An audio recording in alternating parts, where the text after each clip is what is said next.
क्या कोई मुझे बता सकता है what is deemed LOP after 2 SOP युक्त सिंह? बराबर, मतलब कि इनकम टैक्स एक्ट ये बोलता है कि असेसी, अगर तेरे पास दो से ज्यादा सेल्फ ऑक्यूपाइड प्रॉपर्टी है, इन दैट केस हम तुझे सिर्फ दो प्रॉपर्टी को ही सेल्फ ऑक्यूपाइड प्रॉपर्टी मानने देंगे।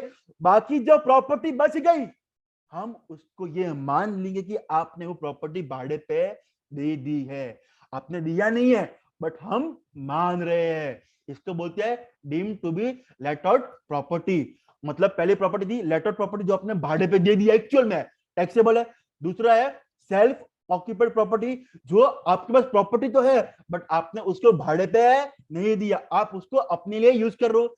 तीसरा, अगर आपके पास दो या दो से ज्यादा प्रॉपर्टी है जो सेल्फ ऑक्यूपाइड है, in that case income tax act ये बोलता है बेटा कि हम सिर्फ आपको दो प्रॉपर्टी को ही सेल्फ ऑक्यूपाइड प्रॉपर्टी मानने का अधिकार देंगे। अदरवाइज जो प्रॉपर्टी बच गई दो के ऊपर, इन दैट केस उसको हम deem to be let out property मान लेंगे। एग्जांपल, लेट्स से मेरे पास तीन प्रॉपर्टी है, तो दो प्रॉपर्टी एसओपी, एक property deem to be let out property.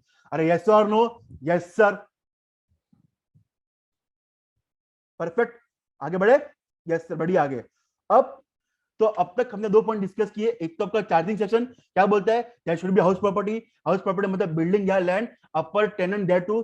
दूसरा हमने डिस्कस किया asset should be the owner, either legal or deem. फिर अपन ने एलओपी की बात की, फिर अपन ने एसओपी की बात की, फिर अपन ने बात की डीम टू बी एलओपी की। ओके, आपको नोट्स में दिख रहा होगा SOP up to 2 SOP exempt, मतलब कोई टैक्स नहीं लगेगा। जो जो बाकी जो एसओपी बच गए वो हम उसको मान लेंगे deem to be let out property. अरे यस और नो? यस। अच्छा, अभी एक पॉइंट है, अगर आप सेल्फ ऑक्यूपाइड प्रॉपर्टी, अगर आप सेल्फ ऑक्यूपाइड प्रॉपर्टी यूज कर रहे हो अपने बिजनेस एंड प्रोफेशन के लिए, क्या अपने बिजनेस एंड धंधा करने के लिए, क्या बिजनेस एंड प्रोफेशन करने के लिए, इन दैट केस बेटा इनकम टैक्स एक्ट बोलता है आपको उसको इग्नोर करना है। हम उस पर आपको कोई भी टैक्स नहीं लगाएंगे बेटा। अरे बेटा इनकम नहीं तो टैक्स कहां से आएगा? यस और नो? Yes sir. एक पॉइंट है कि अगर आपने हाउस प्रॉपर्टी, आपने देखा होता ना, बड़े बड़े होते हैं ना बिल्डर्स, बिल्डर्स वगैरह, ये अपने चांडक बिल्डर्स, ये मतलब है ना चांडक बिल्डर्स, फिर ये अपने बहुत बड़े बड़े बिल्डर्स, वो क्या करते हैं, वो होता है ना जो फ्लैट होते हैं, फ्लैट्स होते हैं, फ्लैट्स फ्लैट बेसिकली। तो जब तक वो फ्लैट बिकते नहीं है तब तक they are the property of the builder, तो वो रखते हैं इसको स्टॉक इन ट्रेड। यस, तो अगर आपका हाउस प्रॉपर्टी आपका है stock in trade, in that case हम उस पर आपको टैक्स नहीं लगाएंगे, हम उसका नेट एनुअल वैल्यू जीरो मान के चलेंगे। क्या हमेशा के लिए? नहीं बेटा। कितने साल के लिए? For 2 years from the end of financial year in which the completion certificate is issued. मतलब कि अगर आपने एसओपी यूज किया अपने बिजनेस एंड प्रोफेशन के लिए, इन दैट केस आपको करना इग्नोर। अगर आपकी हाउस प्रॉपर्टी है stock in trade, in that case हम आपको उस पर टैक्स नहीं लगाएंगे, हम आपकी उसकी नेट एनुअल वैल्यू जीरो मान लेंगे। कब तक? सिर्फ 2 साल के लिए, from the year in which completion certificate is issued. अरे यस और नो? Yes sir. हमने बात कर ली चार्जिंग की and types of house property. Sir अभी हमने बात तो कर ली कि हमें ये हेड में कब आना है, कौन सी प्रॉपर्टी है, बट सर हाउस प्रॉपर्टी की इनकम निकलती कैसे है? परफेक्ट। यस, तो उसके लिए आइए देखते हैं दूसरा पॉइंट, क्या कि आपको हाउस प्रॉपर्टी की इनकम निकालनी कैसे है, how to compute house property का इनकम। अरे यस और नो? Yes sir. तो देखो बेटा, सबसे पहले फॉर्मेट क्या अपना, सबसे पहले आप निकालिए आपका gross annual value. Gross annual value जो मिलेगा आपको नोट 1 से, हम देखेंगे नोट 1। फिर उसमें से आप लेस कीजिए आपके म्युनिसिपल टैक्स, वो भी हमको मिलेगा नोट 2 से, कौन कौन से टैक्स लेस करने। फिर आपको मिलेगी आपकी नेट एनुअल वैल्यू। फिर आपको कुछ खर्चे लेस करने हैं जो सेक्शन 24 में दिए गए हैं। उसमें दो खर्चे हैं, कौन से आगे देखेंगे। एक तो है आपका स्टैंडर्ड डिडक्शन, दूसरा है आपका इंटरेस्ट ऑन लोन, बराबर। फिर आपको हाउस प्रॉपर्टी की इनकम मिल जाएगी। अरे यस और no? You take GAV, you less municipal tax, you will get NAV, you less deduction under section 24, दो है स्टैंडर्ड डिडक्शन, एंड दूसरा आपका इंटरेस्ट ऑन लोन, आपको हाउस प्रॉपर्टी का इनकम मिल जाएगा। अरे यस और नो लिखेंगे चैट बॉक्स में। इज दैट क्लियर बेटा? इज दैट क्लियर बेटा? ओके, आगे बढ़ते हैं। अब हमें ये देखना है फ्रेंड्स कि आपको ग्रॉस एनुअल वैल्यू कहां से मिलेगा और कैसे मिलेगा। तो उसके लिए सबसे पहले आपको निकालना है आपका एक्सपेक्टेड रेंट।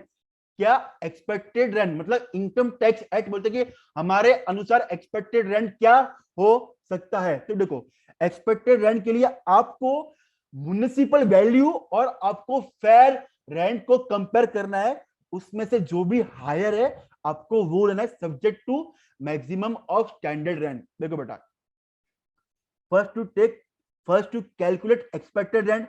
यस, कैसे मिलेगा?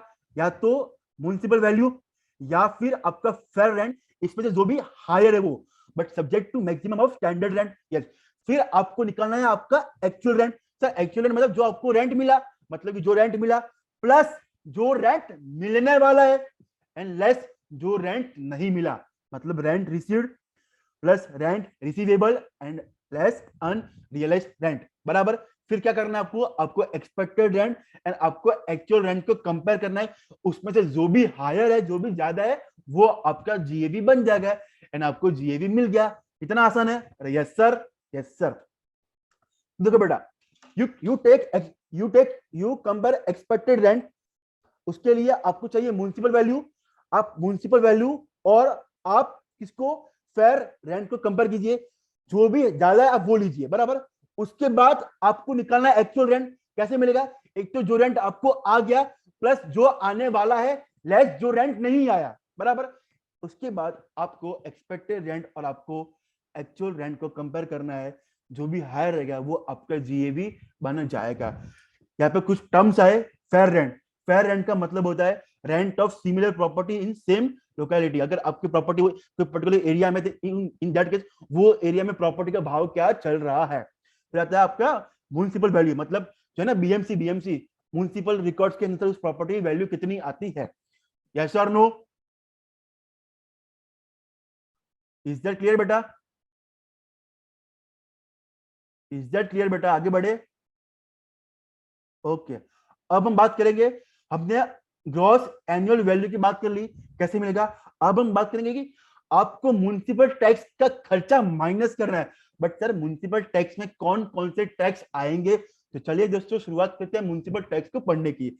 नोट नंबर 2, म्युनिसिपल टैक्स का मतलब होता है वो टैक्स जो आप म्युनिसिपालिटी या ग्राम पंचायत या अपनी लोकल अथॉरिटी को देते हो, उसको हम हाउस टैक्स भी बोलते हैं। अरे यस और नो? जिसको हम प्रॉपर्टी टैक्स भी बोलते हैं, लोकल टैक्स भी बोलते होते ना। घर पट्टी का बिल आता ना आपको, घर पट्टी का बिल पता है आपको? घर पट्टी का बिल आता है बॉम्बे में, उसको बोलते हैं local tax, house tax, property tax. उसको बोलते हैं म्युनिसिपैलिटी टैक्स, जो आपने या तो म्युनिसिपैलिटी या ग्राम पंचायत या आपने लोकल अथॉरिटी को पे किया है, डिपेंडिंग आप कहाँ रह रहे हो। If you are living in urban area आप पे करते हो म्युनिसिपैलिटी को, बट आप रहते हो अगर गांव में then you pay to gram panchayat. Okay, yes sir, yes sir. देखो, tax which is record by municipality, gram panchayat and local authority, मतलब उसको हम हाउस टैक्स बोलते हैं, प्रॉपर्टी टैक्स बोलते हैं एंड लोकल टैक्स बोलते हैं। सर जैसे कि आपने बोला कि आपको रेंटल इनकम में आपको एक्चुअल रेंट भी लेना है प्लस वो रेंट जो आपका आउटस्टैंडिंग है वो भी लेना है। तो सर क्या म्युनिसिपल टैक्स लेस करते समय हमें आउटस्टैंडिंग म्युनिसिपल टैक्स को लेस करना है? नहीं बेटा, म्युनिसिपल टैक्स वही लेस होंगे जो आपने एक्चुअल में पे किया है। इसमें आउटस्टैंडिंग म्युनिसिपल टैक्स का खर्चा आपको लेस नहीं करना है। जब तक आपने म्युनिसिपल टैक्स पे नहीं किया एक्चुअल में, आप खर्चा लेस नहीं करोगे। अरे यस और no? Yes sir, allowed on payment basis, outstanding not allowed. Okay, और उसको ही म्युनिसिपल टैक्स का खर्चा माइनस करने मिलेगा जो प्रॉपर्टी का ओनर है। यस और नो? यस। अब कभी कभी क्या होता है फ्रेंड्स, नॉर्मली आपको क्वेश्चन में म्युनिसिपल टैक्स दे देते हैं अमाउंट में, लेट्स से 10,000, बट कभी कभी क्या होता है कि क्वेश्चन बोलता है कि municipal tax is dash percent of municipal value, let's say 10%। In that case आपको जो म्युनिसिपल वैल्यू है उसका परसेंट निकाल के आपको अमाउंट लेना है। यस और नो? Yes sir. ये हमने बात की आपके म्युनिसिपल टैक्स के बारे में। तो अब तक हमने जीएवी की बात कर ली नोट 1 में, फिर हमने नोट 2 में म्युनिसिपल टैक्स की बात कर ली, एंड अभी हम बात करेंगे क्या? अभी हम बात करेंगे आपके डिडक्शन अंडर सेक्शन 24 में कौन से खर्चे हैं। तो बेटा सबसे पहला खर्चा बोलता है कि सबसे पहले हम आपको देंगे स्टैंडर्ड डिडक्शन का बेनिफिट, मतलब उसके लिए आपको कोई भी कंडीशन फुलफिल नहीं करनी है। अगर आपकी रेंटल इनकम आ रही है हाउस प्रॉपर्टी में, इन दैट केस हम आपको 30% का खर्चा माइनस करने दे देंगे। उसके लिए कोई भी शर्त फुलफिल करने की जरूरत आवश्यकता नहीं है। स्टैंडर्ड डिडक्शन कितना 30% of NAV, no other deduction in house property. जब 30% का खर्चा आपको मिल गया, उसके अलावा आपको और कोई भी खर्चा माइनस करने नहीं मिलेगा। ये हो गया आपका पहला खर्चा। यस और नो लिखेंगे चैट बॉक्स में। इज दैट क्लियर बेटा? यस। अब दूसरा खर्चा, अगर आपने हाउस प्रॉपर्टी के लिए कोई लोन लिया है, अगर आपने हाउस प्रॉपर्टी के लिए लोन लिया है, लोन, इन दैट केस हम उस लोन का ब्याज यानी कि इंटरेस्ट भी आपको लेस करने दे देंगे।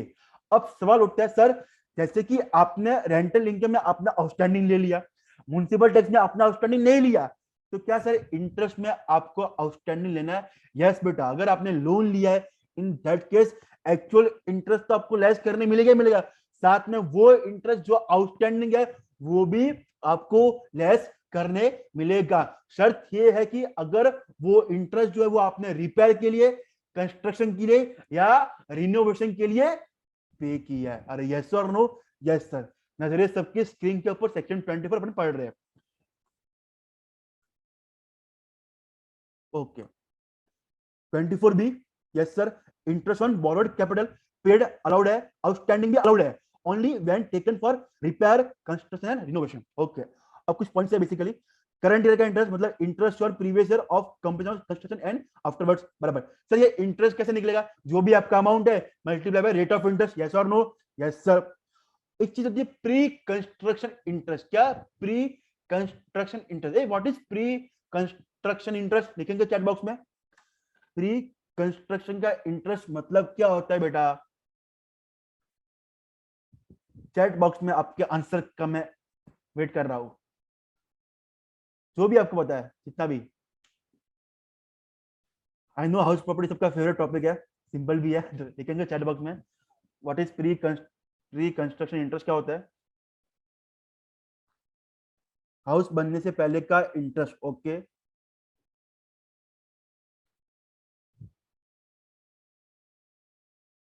और till the date of interest paid before completion, बराबर। जिस ईयर में आपका कंस्ट्रक्शन कंप्लीट हुआ उसके पहले जो आपने, उसके पहले के ईयर में जो आपने इंटरेस्ट पे किया उसको बोलते हैं प्री कंस्ट्रक्शन इंटरेस्ट। यस बेटा, परफेक्ट परफेक्ट परफेक्ट, सोहम परफेक्ट, साक्षी परफेक्ट, मुकुल परफेक्ट, अच्छा परफेक्ट, लवली। यस, जिस ईयर में आपका कंस्ट्रक्शन कंप्लीट हुआ उसके पहले के ईयर में जो आपने इंटरेस्ट पे किया उसको बोलते हैं प्री कंस्ट्रक्शन इंटरेस्ट। वो आपको माइनस करने मिल जाएगा in how many years? Till 5 years, मतलब 5 इंस्टॉलमेंट में आपको खर्चा माइनस करने मिल जाएगा। तो देखो बेटा, pre construction interest, it means interest paid before the year in which construction was completed, allowed in 5 equal instalment from the year in which construction was completed. तो ये आपका होगा सेक्शन नंबर 24, जो बात करते हैं कुछ खर्चों के बारे में। अब कुछ बेसिक पॉइंट्स देखो बेटा, अगर आपने कोई फ्रेश लोन लिया है to repay original loan and आप उस फ्रेश लोन पे इंटरेस्ट पे करो, वो भी आपको लेस करने मिल जाएगा। अगर आपने कोई लोन लेने के लिए आपने कोई ब्रोकरेज या कमीशन पे किया है, क्या आपको उसका खर्चा माइनस करने मिलेगा? नहीं बेटा, क्योंकि आपको ऑलरेडी 30% का डिडक्शन दिया जा रहा है, इसके लिए आपको ब्रोकरेज और कमीशन का खर्चा माइनस करने नहीं मिलेगा। तो यस और नो? Yes sir. सर क्या आपने अनपेड इंटरेस्ट पे इंटरेस्ट पे किया, आपने, आपको ऑलरेडी इंटरेस्ट आउटस्टैंडिंग का आपने वो पे नहीं किया, आपने उस पर भी इंटरेस्ट पे किया, इन दैट केस जो आपने अनपेड इंटरेस्ट पे इंटरेस्ट पे किया बेटा, उस पर आपको खर्चा लेस करने का परमिशन नहीं दी है। ओके, फिर अगर आपने भारत के बाहर से, इंडिया के बाहर से लोन लिया है एंड आपने इंडिया के बाहर इंटरेस्ट पे किया है, तो क्या उसका खर्चा लेस करने मिलेगा? खर्चा लेस करने मिलेगा। शर्त यही है कि आपने जब इंटरेस्ट पे किया है, आपने उस पर टीडीएस काटा है। आपने चैप्टर पढ़ा होगा पीजीबीपी, जिसमें आपने पढ़ा होगा कि अगर आप किसी भी इंडिया के बाहर पेमेंट करते हो किसी भी एनआर को, इन दैट केस आपको टीडीएस काटना पड़ता है। अरे yes sir no? Yes sir. अगर आपने टीडीएस काटा तो हम आपको उस इंटरेस्ट का खर्चा लेस करने दे देंगे, अगर नहीं काटा इन दैट केस वो खर्चा आपको लेस करने नहीं मिलेगा। अरे yes sir no? Yes sir. ये आपकी बात की डिडक्शन के बारे में जो सेक्शन 24 में दिए गए थे। अरे yes sir no? Yes sir. आगे बढ़ते। सर क्या कोई लिमिट है इंटरेस्ट का खर्चा की, इंटरेस्ट का डिडक्शन लेने के लिए कोई लिमिट है? यस बेटा। देखो लिमिट जो है वो सिर्फ एसओपी के लिए, सेल्फ ऑक्यूपाइड प्रॉपर्टी के लिए। लेटआउट प्रॉपर्टी के लिए कोई भी लिमिट नहीं। लेटआउट प्रॉपर्टी और डीम्ड टू बी लेटआउट प्रॉपर्टी के लिए कोई भी लिमिट नहीं है। लिमिट सिर्फ सेल्फ ऑक्यूपाइड प्रॉपर्टी के लिए है। क्या लिमिट है? देखो अगर लोन आपने लिया है फॉर अक्वायरिंग और for construction house property on after 1/4/1999, मतलब 1 अप्रैल 1999 के बाद अगर आपने कोई लोन लिया है हाउस प्रॉपर्टी खरीदने के लिए या हाउस प्रॉपर्टी को प्रिपेयर करने के लिए, इन दैट केस एंड वो हाउस प्रॉपर्टी आपने अक्वायर या बना लिया with in 5 years, in that case maximum आपको 2 लाख का खर्चा माइनस करने मिलेगा। बट नॉर्मल केस में 30,000। मतलब कि सर मैंने 1/4/1999 1 अप्रैल 1999 के बाद मैंने लोन लिया। Yes sir. अब प्रॉपर्टी है सेल्फ ऑक्यूपाइड प्रॉपर्टी। अब मैंने वो लोन लिया है एक्वायरिंग और कंस्ट्रक्शन हाउस प्रॉपर्टी, एंड वो एक्वायरिंग और वो कंस्ट्रक्शन 5 साल में कंप्लीट हो गया है। इन दैट केस आपको 2 लाख का ब्याज एसओपी में लेस करने मिल जाएगा। बट अगर वो प्रॉपर्टी 5 साल में कंप्लीट नहीं हुई है या फिर आपने उससे हाउस प्रॉपर्टी नहीं खरीदी है, कंस्ट्रक्ट नहीं किया, इन दैट केस आपको सिर्फ 30,000 का खर्चा लेस करने मिलेगा।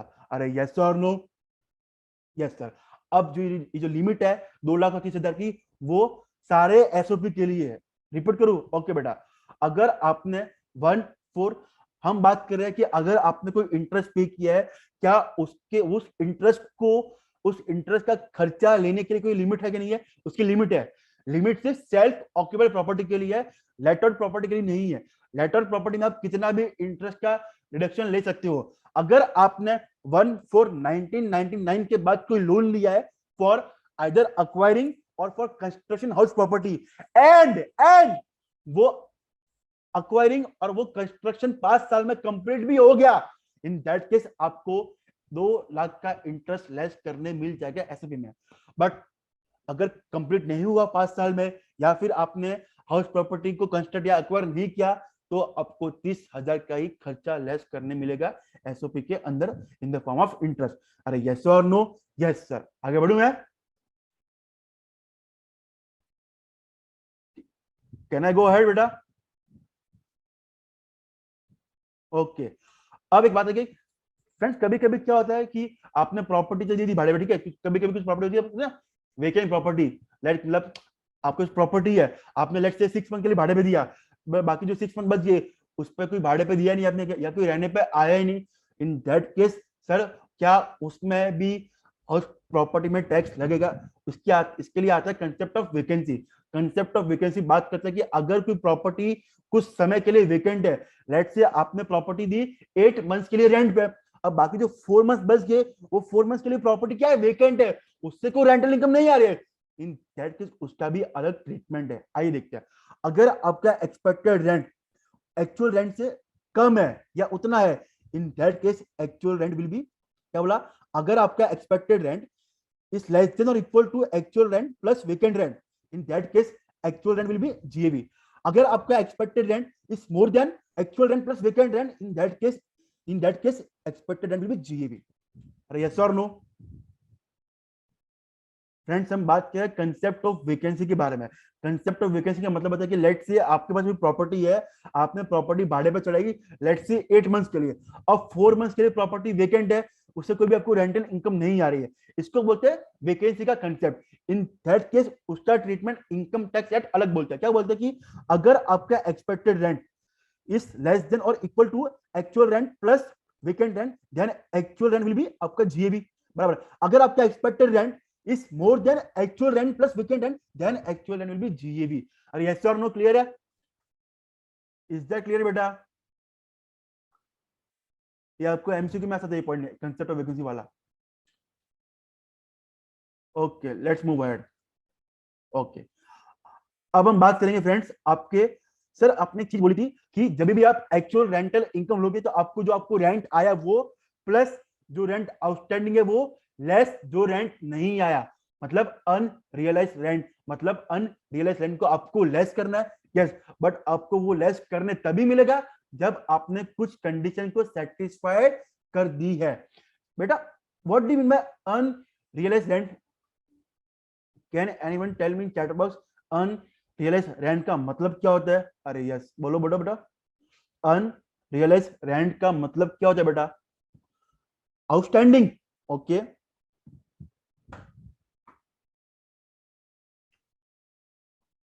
The tenant did not give them, बराबर। बेटा वो आउटस्टैंडिंग नहीं होता है, आउटस्टैंडिंग मतलब आपको मिलने वाला है, अनरियलाइज कि आपको रेंट मिला ही नहीं है, आप अपने टेनेंट से रेंट रिकवर कर ही नहीं पाए। इन दैट केस वो आपकी इनकम नहीं है, it is same as bad डेब्ट, तो आपको वो अनरियलाइज रेंट आपको लेस करने दे दिया जाएगा। कब? जब आपने 4 शर्तों को फुलफिल कर दिया है। तो कौन सी 4 शर्तें, आइए देखते हैं।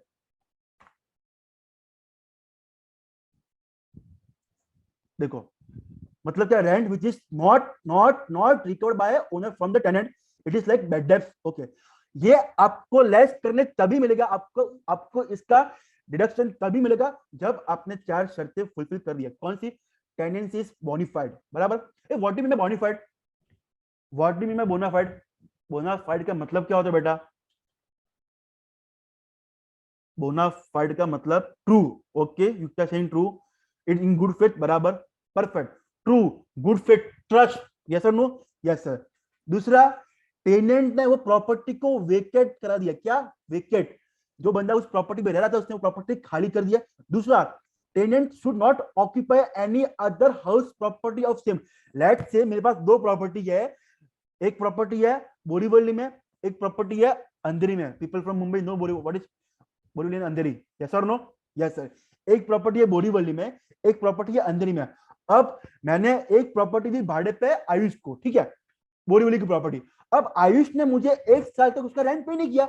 अब आयुष आके ये बोलता है कि दीप मैं तुझे बोरीवली का भी रेंट पे करूंगा 1 साल के बाद, बट तब तक तू मुझे तेरी अंधेरी की प्रॉपर्टी भाड़े पे दे। अगर मैंने ऐसा किया तो क्या मुझे बोरीवली से जो रेंट नहीं आया, जो बैड डेब्ट हो गया, मुझे उसका खर्चा माइनस करने मिलेगा? नो, यस, बिकॉज क्यों? क्योंकि आयुष से मुझे ऑलरेडी बोरीवली प्रॉपर्टी का रेंट नहीं आया है, वो बैड डेब्ट हो गया, एंड अगर मैं उसके अंदर का प्रॉपर्टी का रेंट दूंगा, इन that case income tax act ये बोलता है कि आपको ऑलरेडी आपका लॉस हो गया है सेम पर्सन से, एंड आप फिर से वो गलती कर रहे हो, तो हम आपको उसका खर्चा लेस करने नहीं देंगे। अरे यस और नो? सॉरी, वो अनरियलाइज्ड रेंट लेस करने नहीं देंगे, बराबर। यस। फिर लास्ट क्या है कि भाई दीप ने प्रॉपर स्टेप्स ले लिए आयुष से रेंट रिकवर करने के, मतलब कि टेनेंट ने प्रॉपर स्टेप लिए उससे रेंट की रिकवरी के लिए। अरे यस और नो? यस सर, मतलब reasonable steps have been taken for recovery. अब देखो 4 कंडीशन है।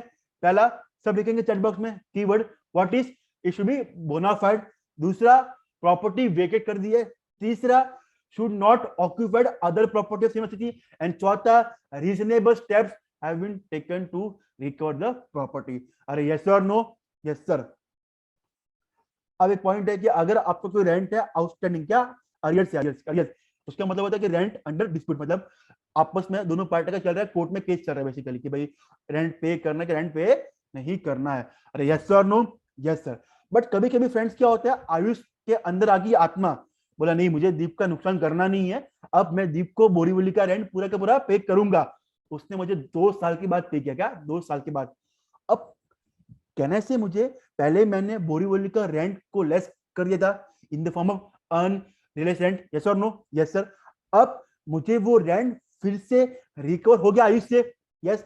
तो इनकम टैक्स एक्ट ये बोलते हैं कि अगर ऐसा हुआ तो हम आपको जो आपको रेंट रिकवर हो गया उस पर हम टैक्स लगा लेंगे। कितना टैक्स?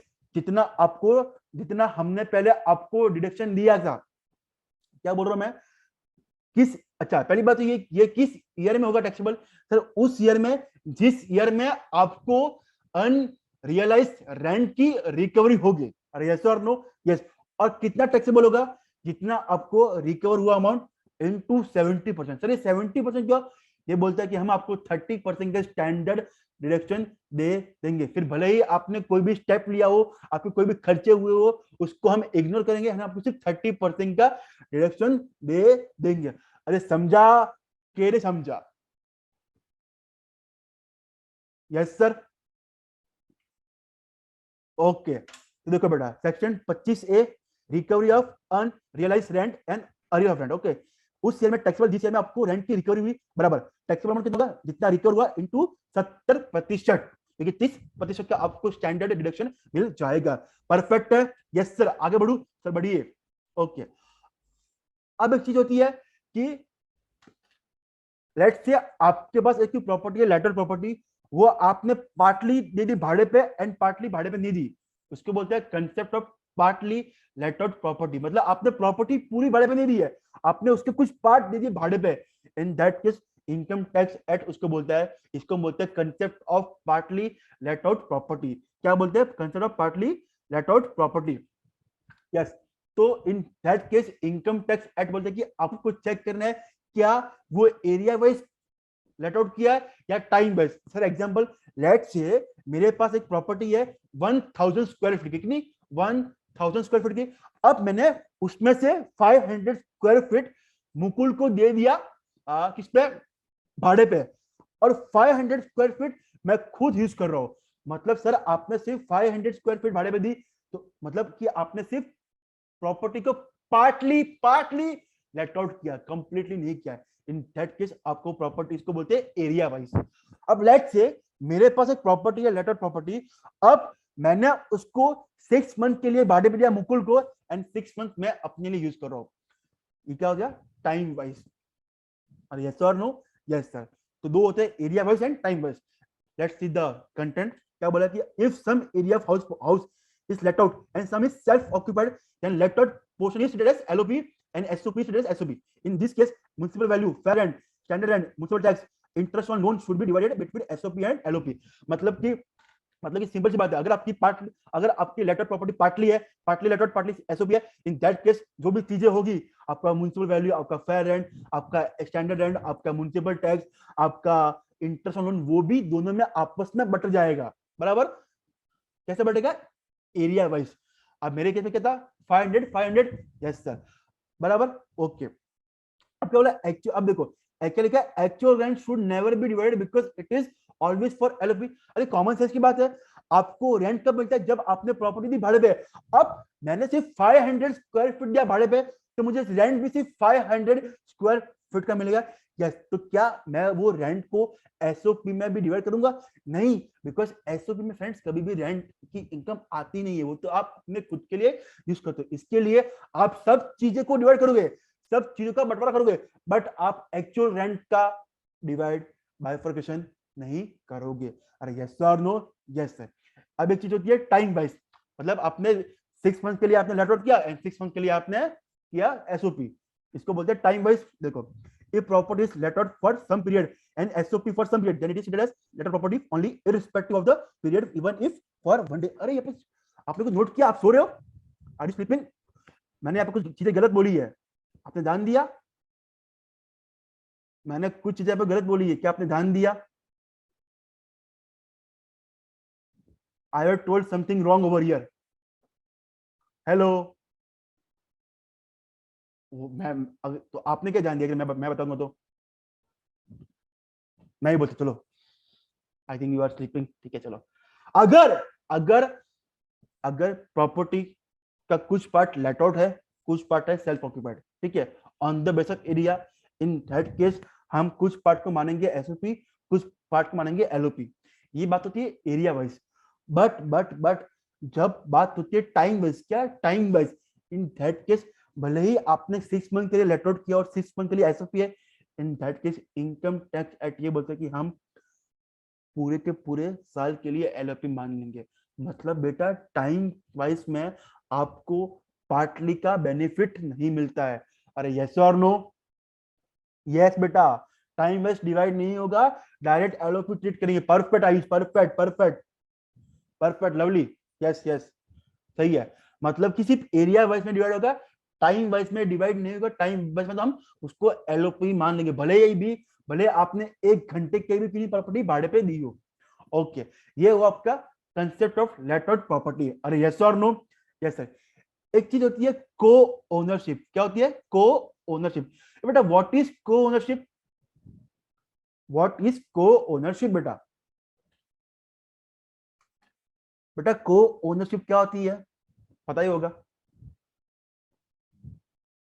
बराबर, मतलब जब एक प्रॉपर्टी के दो या दो से ज्यादा मालिक है, बराबर, यस सर। मतलब एक प्रॉपर्टी के दो या दो से ज्यादा ओनर है, इसको बोलते हैं को ओनरशिप।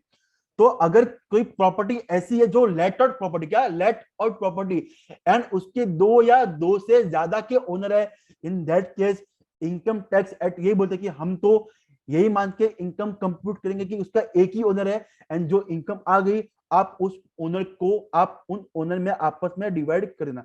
मतलब कि अगर लेट आउट प्रॉपर्टी है एंड उसके दो या दो से ज्यादा के ओनर है, इन दैट केस आप यही मान के इनकम कंप्यूट करो कि एक ही ओनर है, एंड बाद में जो हाउस प्रॉपर्टी की इनकम आ गई उसको ओनर्स में डिवाइड कर दो। यस और नो? Yes sir. देखो, इफ एलओपी, बराबर, in that case compute income as it is one owner. Okay, income so computed shall be apportionment shall be distributed among each owner as per their respective share. Okay, but sir अगर कोई property self occupied property है, क्या self occupied property है, तो sir इसमें क्या होगा? तो बेटा अगर सेल्फ ऑक्यूपाइड प्रॉपर्टी है उसमें रेंटल इनकम तो होगी नहीं, बराबर, मतलब NAV will be nil. Yes, उसमें क्या होगा? उसमें सर दो चीज होगी, या तो होगा आपका इंटरेस्ट ऑन लोन, तो in that case income tax act ये बोलता है कि हम हर एक ओनर को, किसका? हर एक ओनर को वो 30,000 या 2 लाख का बेनिफिट दे देंगे। मतलब अगर प्रॉपर्टी है, अगर एक प्रॉपर्टी है उसके है 10 ओनर, क्या 10 ओनर, एक प्रॉपर्टी के 10 ओनर, इन दैट केस हर एक ओनर को 30,000 या 2 लाख का इंटरेस्ट का बेनिफिट दे देंगे। अरे यस और नो? देखो बेटा, if SOP deduction of 30K और 2 लाख सेपरेटली, क्या सेपरेटली, पहली बार इनकम टैक्स की चर्चा की है हम जिंदगी में, फॉर ईच ओनर। यस और नो? Yes sir. अगर हाउस प्रॉपर्टी ओन के पार्टनरशिप फर्म ने, मतलब कि पार्टनरशिप फर्म के नाम पे कोई हाउस प्रॉपर्टी है, इन दैट केस वो जो इनकम है वो फर्म के हाथ में टैक्सेबल होगी एंड पार्टनर्स के हाथ में टैक्सेबल नहीं होगी। Income is asset of firm and not partners, क्योंकि पार्टनर्स को फर्म से मिलता है रेम्यूनरेशन, इसके लिए। देखो बेटा, अगर प्रॉपर्टी के दो या दो से ज्यादा ओनर है, in that case first check, क्या प्रॉपर्टी एलओपी है? अगर एलओपी है, इन दैट केस आप यही मान के इनकम कंप्यूट करके एक ही ओनर है, एंड जो आपकी इनकम आ गई आप उस इनकम को ओनर्स में डिवाइड या डिस्ट्रीब्यूट कर दो as per the respective share. अगर प्रॉपर्टी एसओपी है, इन दैट केस हम हर एक ओनर को 30,000 या 2 लाख के इंटरेस्ट का बेनिफिट दे देंगे।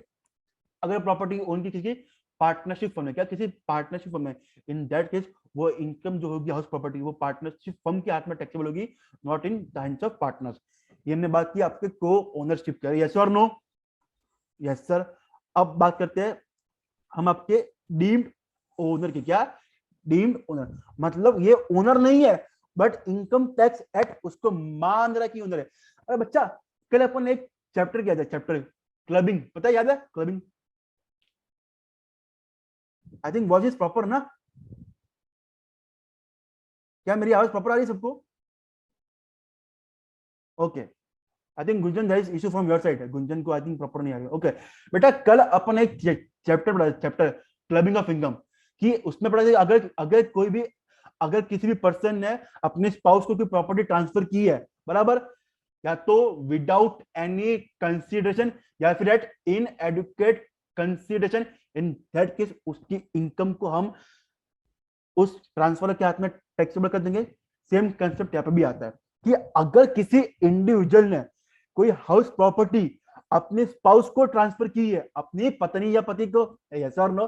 Yes sir. Without any consideration या फिर at inadequate consideration, in that case जिसने वो प्रॉपर्टी ट्रांसफर की है हम उसको ही डीम्ड ओनर मान लेंगे। बट अगर वो प्रॉपर्टी ट्रांसफर हुई है in the case of divorce, to live apart, in that case ये सेक्शन नहीं लगेगा। देखो बेटा, section 27 deemed owner, if any individual transfer any SP to his or her spouse without any consideration or at inadequate consideration, then such individual is as deemed owner. मतलब जिस individual ने property transfer की है उसको ही हम उसका deemed owner मान लेंगे. बट अगर प्रॉपर्टी ट्रांसफर की है agreement to in case of agreement to live apart, मतलब डाइवोर्स हो गया, आप अलग अलग रहते हैं पति पत्नी, इन दैट केस ये सेक्शन 27 नहीं लगेगा. फिर क्या है, if any individual transfer any SP to minor child, किसको minor child, without any consideration और at inadequate consideration, then such individual deemed owner. मतलब कि भले आप स्पाउस को ट्रांसफर करो या भले आप अपने माइनर चाइल्ड को प्रॉपर्टी ट्रांसफर करो, अगर आपने प्रॉपर्टी ट्रांसफर की है विदाउट एनी कंसीडरेशन और at inadequate consideration, in that case जिसने प्रॉपर्टी ट्रांसफर की है वही उस प्रॉपर्टी का डीम्ड ओनर मान लिया जाएगा. बट बेटा यहाँ पे अगर कोई डॉटर ऐसी है जो माइनर मैरिड है, क्या माइनर मैरिड, उसका बाल विवाह हो गया है, उसको बोलते हैं minor married daughter, in third case यहाँ पे ये सेक्शन नहीं लगेगा. अगर आपको याद होगा हमने जब पढ़ा था क्लबिंग, उसमें क्लबिंग के प्रोविजन माइनर मैरिड को एप्लीकेबल है. अरे यस और नो, आपने जब पढ़ा था क्लबिंग का चैप्टर, उसमें क्लबिंग माइनर मैरिड डॉटर को एप्लीकेबल है, बट हाउस प्रॉपर्टी वाला एप्लीकेबल नहीं है. अरे यस और नो, यस. अच्छा, अगर कोई है कोऑपरेटिव सोसाइटी, क्या होता है cooperative society, in that case जब भी शेयर होल्डर है उनको ही हम उसका डीम्ड ओनर मान लेंगे और holder of impartial asset basically. अब एक लास्ट चीज बच गई, कंसेप्ट ऑफ कंपोजिट रेंट. क्या कंसेप्ट ऑफ कंपोजिट रेंट, मतलब कि आपको हाउस एचपी से भी रेंट आ रहा है, साथ में आपको अदर असेट से भी रेंट आ रहा है. मतलब लेट्स से आपने एक फैक्ट्री दी भाड़े पे, क्या फैक्ट्री दी भाड़े पे बराबर, साथ में आपने उसके प्लांट एंड मशीनरी, आपने उसके फर्नीचर भी दे दी भाड़े पे. इन दैट केस आपको एचपी से तो रेंट आ रहा है, साथ में आपको बाकी चीजों की भी रेंट आ रहा है. इसको बोलते हैं कंपोजिट रेंट. मतलब जब आपको दो या दो से ज्यादा रेंट आता है बराबर, जिसमें हाउस प्रॉपर्टी भी है एंड बाकी चीजें भी है, उसको बोलते हैं कंपोजिट रेंट. देखो CR equal to rent of HP plus rent of any other asset. उस केस में क्या होगा, उस केस में आपको देखना है कि क्या क्या क्या उनका अग्रीमेंट अलग अलग है. अगर अग्रीमेंट अलग अलग है देन हाउस प्रॉपर्टी का रेंट टैक्सेबल होगा हाउस प्रॉपर्टी में, एंड बाकी जो रेंट बच गया आइदर आईफोस या पीजीबीपी में. देखो बेटा, अगर अग्रीमेंट है सेपरेट, अगर सेपरेट अग्रीमेंट है हर एक चीज का, इन दैट केस एचपी का रेंट टैक्सेबल एचपी में, एंड जो बाकी जो असेट बच गए उनका होगा आइदर आईफोस और पीजीबीपी में. बट सर अगर अग्रीमेंट सेपरेटेबल नहीं है, अगर सेपरेट अग्रीमेंट नहीं है, इन दैट केस पूरा का पूरा रेंट आपका आईफोस या पीजीबीपी के अंदर टैक्सेबल हो जाएगा. तो यहाँ पे आपका अच्छा एक पॉइंट बाकी रह गया.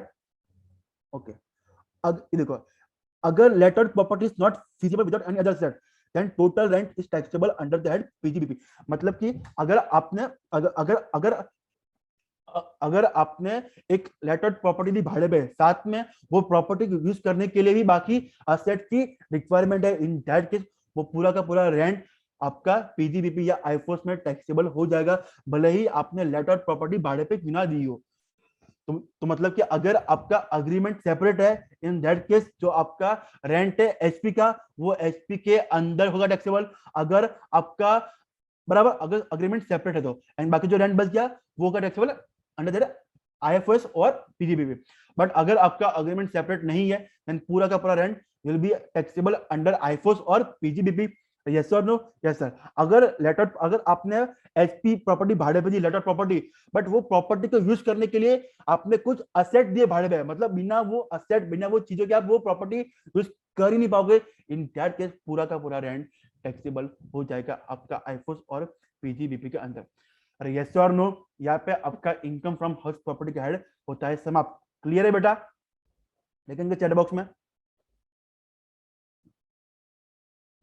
क्या आपको हाउस प्रॉपर्टी क्लियर हो गया बेटा? Raksha Singh yes, Yukta yes, yes sir. Okay, it's 8:52. we'll take a break of 4 minutes. अपन 8:56 to start. We will start at 8:56. At 8:56 we'll start. Okay, 8:56 को will start.